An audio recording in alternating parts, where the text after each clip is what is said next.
Hey y'all, out here at Floyd Garrett's Muscle Car Museum in Sevierville, Tennessee, and he's got several displays along with the cars, collectibles, things like that. But one of the things that I thought would be interesting was he's got this display of V-8 engines.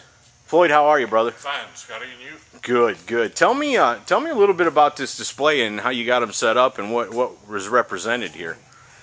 Well, this first engine right here on the end is a 1955 Chevrolet Power Pack 265 engine, which is the first. Well, it's not the first V8 because Chevrolet done a V8 in 17 and 18, but they discontinued it. But as we know it, this is the first year for it.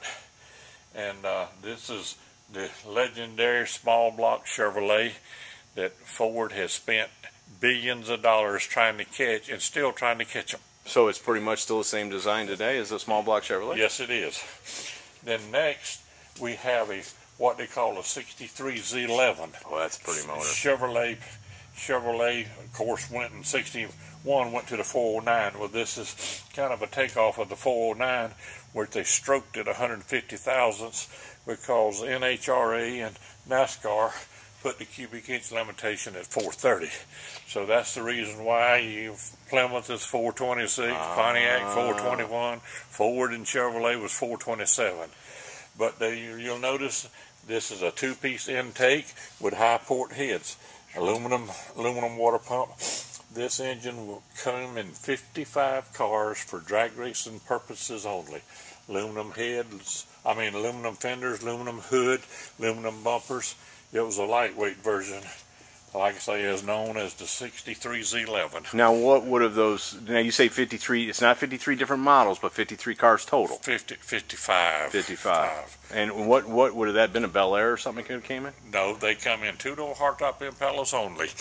Now, see, Chevrolet, I believe in January, they were building these cars, and in January they put a ban on racing. And they pulled the plug on it, and they just quit it. They quit building these.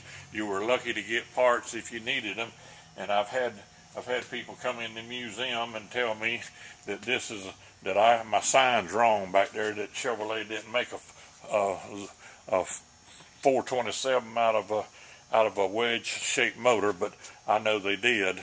Yeah. And that's one of them. So now in '63, Corvettes would have been very popular, but that motor wasn't available in Not in a Corvette. No, it wasn't. So the highest performance car available from General Motors was an Impala at that time. Not necessarily. You could, this particular engine, but then in '63 they also had what they call the mystery engine that they built for NASCAR. Now they were a lot more powerful than these. And then what do we got here? This is ZL1. Now you got a '69 Corvette ZL1 motor. That's the real deal in '69. It's all aluminum block, all aluminum heads, intake, and it's, like I say, it was the ZL1, in which I understand the Corvettes, some people say 2, some people say 3 was built, but then this is the same engine that they put in 69 of the 69 Camaros. So this was the ZL1 motor that went in Camaro mostly? Yes. Yeah. So again, in '69, Corvette wasn't getting one of the hottest motors. They were putting in Camaros. Well, the same engine was in 2, is what I understand, that 69 Corvettes was made with this motor. It was actually designed for the Corvette, probably for road racing, but then Fred Gibbs Chevrolet says, we want this engine in our Camaro, because the people can't afford one of the Corvettes for road racing, and so they had to build 50 to get GM to do it.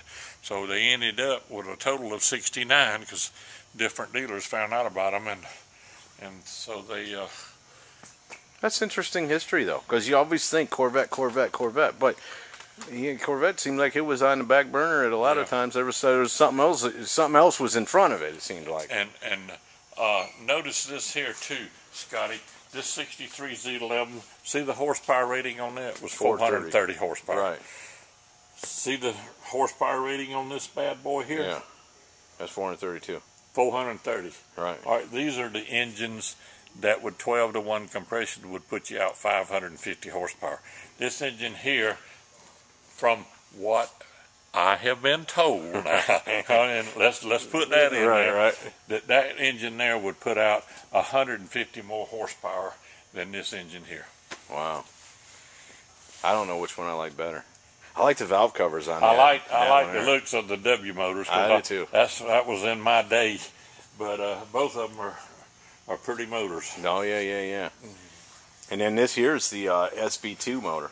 Well, it's got the SB2 heads on it, but actually I had an aluminum block that I got from Chevrolet, and I just dressed it up as an SB2. I got you. And then what's this here? This is a 502 that I have taken in an Offenhauser intake and put 2 of the Holley 4-barrels on it and had the special air cleaner with the Corvette flags. Wow. An Offenhauser intake? Yes. That's old school IndyCar racing, right? Yeah, that's old school, but I wanted to put the 2 Holleys because you can easily find them that'll take the Carter AFBs. Right. But I wanted the 2 Holleys in line to have something different. Have you ever started and I'm not cranked it since I built it. And what's this one here? That's just that is an experimental. If you can look at this pad here, it's an experimental motor that GM back years ago, when they had to cut the compression on the 350s for the emissions and all, was going to cut them down 9-to-1. This is one of the 5 4Runners that they built with 9-to-1 with the 202 heads, and of course I have added the fast burn heads, but it was the experimental motor that they never run. Used, yeah, they never used it. They run the first 4, and this motor was sitting around, and they just sent it to me, and I put the heads on it and dressed it up as a ZZ 430. Right. Well, that's cool General Motors history in the motors, that's for sure. Let's take one more walk down these things. Don't you just die to put them in something, though? Oh, yeah. Although I got to tell you, it would be cool to be able to come out here and be able to just look at them like that, too, because you don't get to see them. I'll tell you what, that's it. That's the motor I like. Yeah. I like the ZL11 from '63. Even better than this one here. I don't know, it's the design of it. It looks big. I like how the valve covers are. How they got 2 spark plugs going in there like that. Very cool. Well, Floyd, as always, I appreciate the history lesson. All right, no problem. Thank you for coming. Thank you, brother. Folks, there you go. There's the history of the V-8 from General Motors at Floyd Garrett's Muscle Car Museum in Sevierville. Y'all get up in the area, stop by, see him or Mark, tell him I said hi, and check out this stuff. I mean, it's cool to see a video of it, but if y'all can come up here and actually stand in front of it and check it out, it'd be a lot cooler for you. So, anyways, hope y'all enjoyed it. Had a good day. See ya.